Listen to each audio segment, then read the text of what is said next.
Hello everyone.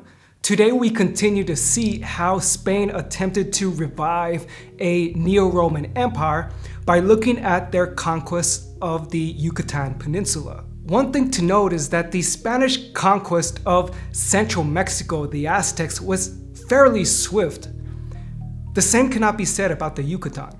Even though it was one of the first places visited by Spanish conquistadors, it took a while before the Spanish were able to cement their authority there. In 1511, Captain Pedro de Valdivia commanded the ship La Santa Maria de la Barca in a mission to explore American coast. Given that de Valdivia was the naval genius he stranded the ship off the coast of Jamaica. Only about 20 people survived. The survivors of the ship were adrift at sea before they made it into the modern Yucatán Peninsula. One might imagine the sighs of relief they must have expressed at the sight of land after being stranded at sea. But this was not their moment of salvation. They landed in the territories of the Maya peoples, a bunch of different city-states, cultures, and ethnicities that we group together and label as the Maya. Unfortunately for them, the Maya they encountered were led by a hostile chief.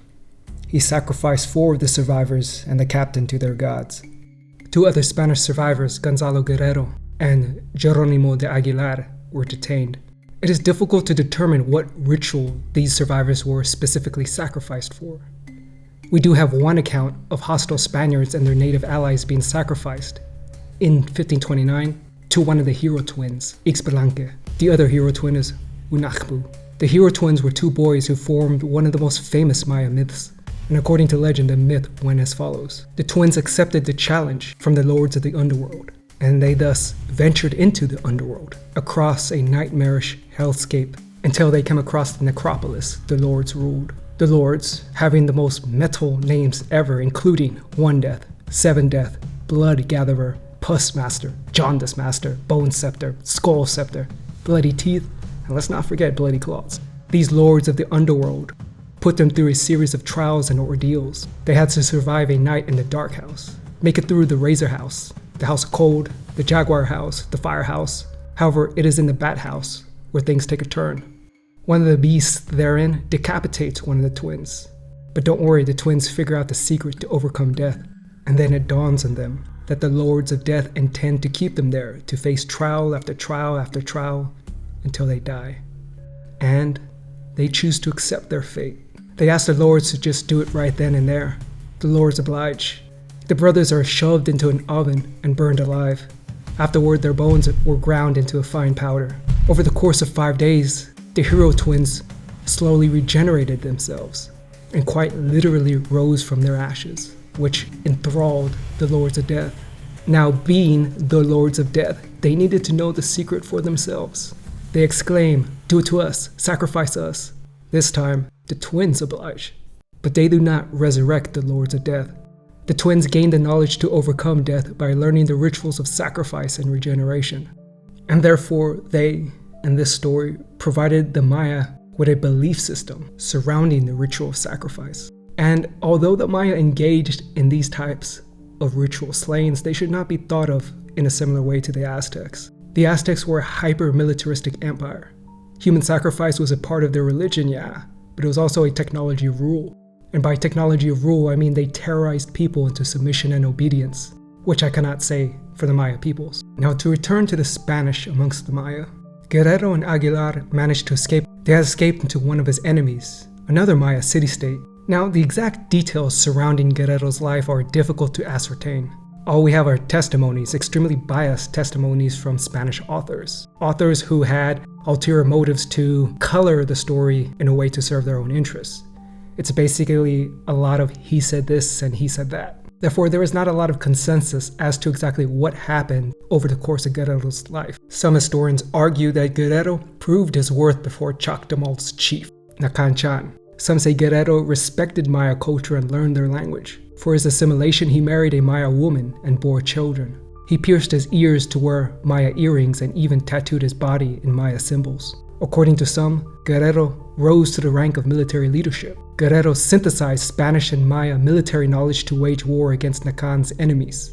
For these reasons, Mexicans and historians consider Guerrero to be the first Mexican. And this is because Guerrero chose to reject his Spanish, Latin, Christian culture and consciously made the decision to embrace and mix with the indigenous Maya. Similarly, because of his cultural mixing and his mixed children, many have considered him to be the first mestizo, mestizo being the mixed offspring of Spanish and native parents. Guerrero's story picks up 6 years later in 1517, the year that Francisco Hernández de Córdoba had a mandate to conquer the Yucatán area for the Spanish Empire. Francisco Hernández de Córdoba was mortally wounded by Maya forces and died. His troops decided to leave, but they knew they also had to return. Apparently, they had heard that the Maya called them Castilians, and this was strange. How did the Maya people know that they were Castilians? From their perspective, they had never met before. The only logical conclusion was that there were Spaniards living amongst them. Anyways, outnumbered and outbladed, they eventually returned 2 years later in 1519 with Hernán Cortés. About a year before he captured the Aztec capital, Cortés reached the island of Cozumel in 1519 and soon established friendly relations with the locals. He straight up asked if they had seen any bearded men, knowing that that was a main distinguishing point between Spanish and the indigenous. And it turns out, indeed, the Maya had. Eventually, a man appeared before Cortés and the Spaniards in native clothing. He was at first mistaken for a Maya traitor, but it was no traitor. It was Jerónimo de Aguilar. It was difficult to believe at first, but in order to reassure Cortés, he revealed his prayer books, which he had kept safe for years. Aguilar experienced the arrival of Cortés as a miracle, as a deliverance from Maya slavery. And in the following year, Jerónimo de Aguilar would be amongst the Spanish forces who took the capital of Tenochtitlan. But Gonzalo Guerrero did not have this perspective. Guerrero, in contrast, renounced his European identity forever. Guerrero was married to a noblewoman. He had sired 3 sons, and now apparently occupied a position of great honor and influence in one of the most powerful city-states of the Maya. Why would he want to return to the Spanish? Amongst the Spanish, Guerrero was a mere sailor, a pawn. Amongst the Maya, he was part of their nobility. He was well respected. And indeed, his nose was pierced, his ears were pierced, his face was tattooed, his hands were tattooed. He had become a Maya. And that's not just me saying that. Contemporary Spaniards thought the same. The Franciscan missionary Diego de Landa claimed that he lived as an Indian. The conquistador Fernández de Oviedo said that he had, quote, converted into an Indian, unquote. Guerrero's refusal to return to Spanish culture called the entire ideology of Spanish imperialism into question. For example, let's look at the requerimiento, the ultimatum that conquistadors gave native peoples. This was based on the idea that they needed Jesus, that they needed Christian civilization. And according to the Spanish, Christian civilization was superior. It was a gift to the peoples of the world. Guerrero's refusal to rejoin the Spanish meant that he did not share these ideas. He did not see things the same way, which of course leads to the uncomfortable conclusion that maybe, just maybe, Spanish culture is not so superior after all. Moreover, it's kind of impossible to unite humanity under a single empire if people keep breaking off to join the societies of savages. According to the Spanish worldview, these cultural differences were extremely important. After all, God created the differences between human cultures, and God chose the Spanish to carry God's will forward. To the Spanish, Guerrero had turned his back on God, turned his back on God's culture, and had chosen the side of Satan. And Guerrero was demonized by his contemporaries. According to Bernal Diaz, he wrote that he warned Guerrero to think about his soul and his salvation, implying that Guerrero chose eternal damnation. According to the Spanish historian Francisco López de Gomora, Gomora claimed that Aguilar used the word vice, in Spanish vicio, to describe Guerrero's fall from grace. And while Adam and Eve were kicked out of the Garden of Eden, it was because Satan tricked them. Guerrero walked out of the garden voluntarily. Now, Aguilar's use of the word vice or vicio is interesting because vice in some parts of Spanish culture is associated with idolatry, heresy, and blasphemy.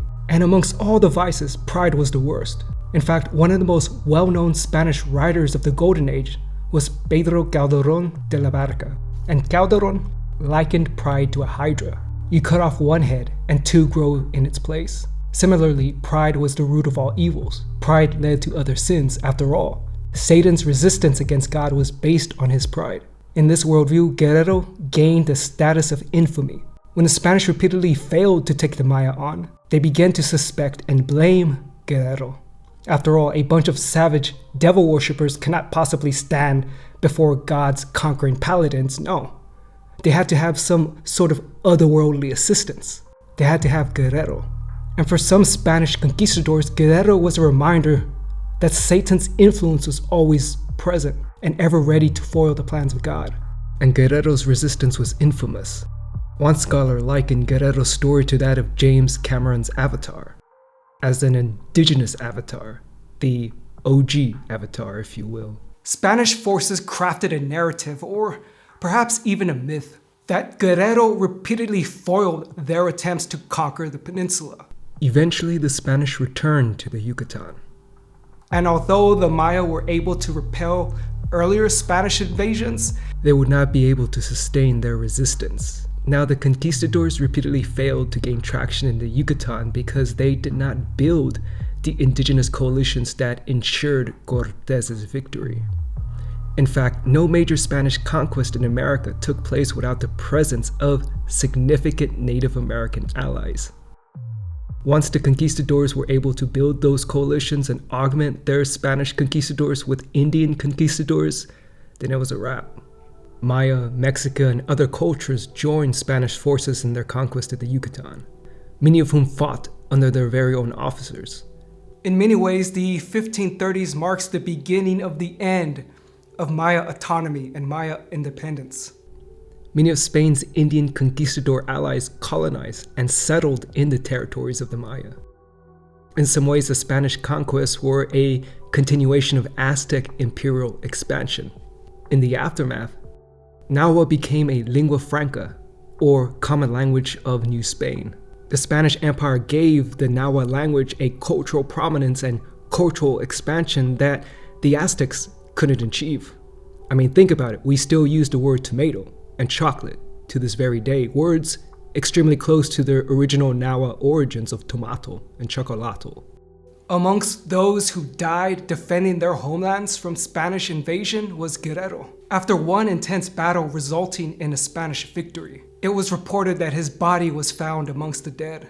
Guerrero fought to the death to defend the Maya, to defend their culture, and to defend their way of life. However, from the perspective of the conquerors, yet another of Satan's minions had been foiled, and the march toward a unified empire of humanity under Spanish rule was one step closer to completion.